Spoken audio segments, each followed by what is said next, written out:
Bismillahirrahmanirrahim. Assalamualaikum warahmatullahi wabarakatuh. Alhamdulillahi rabbil alamin. Assalatu wassalamu ala sayyidil mursalin nabiyina wa maulana Muhammadin wa ala alihi wa sahbihi ajma'in, amma ba'du.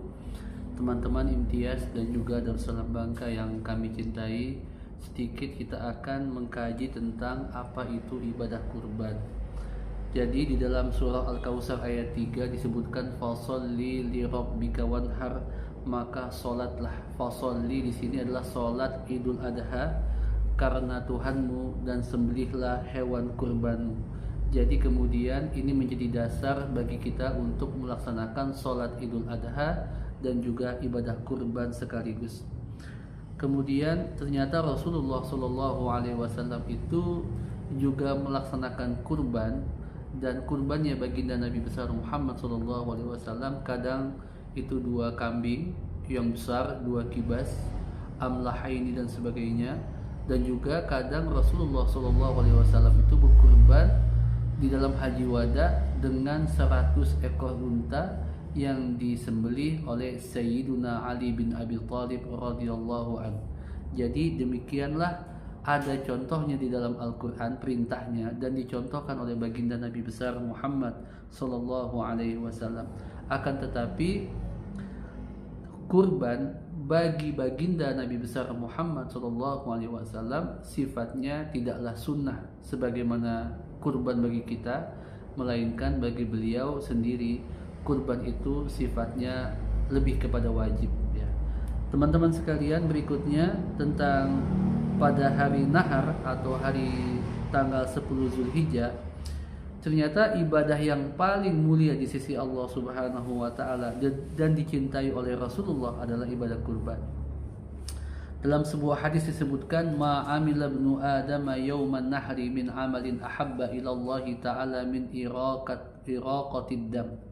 Tidak ada amalan manusia yang pada yaumun nahar yang dicintai oleh Allah dibandingkan, melainkan mengalirkan darah, atau maksudnya memotong hewan kurban. Wa innaha la ta'ti yaumal qiyamati biquruniha wa adlafiha. Hewan kurban itu nanti pada hari kiamat akan datang dengan tanduk-tanduknya, dengan telapak-telapak kakinya, dan semuanya menjadi penambah timbangan kebaikan kita.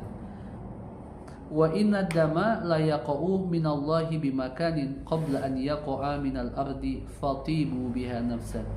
Dan darah yang mengalir dari hewan kurban itu sebelum dia jatuh menyentuh tanah kita, terlebih dahulu darah itu transit, maksudnya diangkat pahalanya kepada sisi Allah Subhanahu wa taala yang lebih mulia.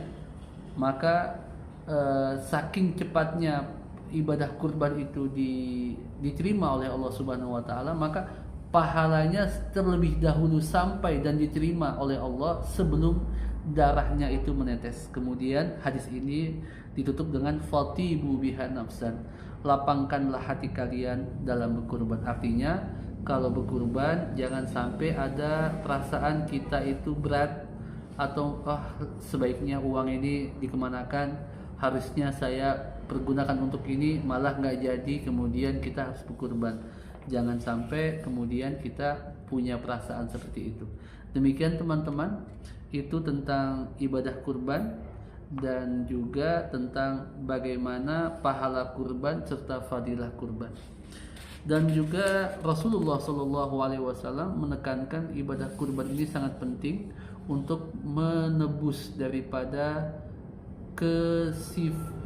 keburukan sifat yang kita punya berupa pelit, kikir, dan juga bakhil, sehingga orang-orang itu bisa belajar berbagi pada hari Nahar atau hari Idul Adha. Demikian bisa kami sampaikan. Assalamualaikum warahmatullahi wabarakatuh.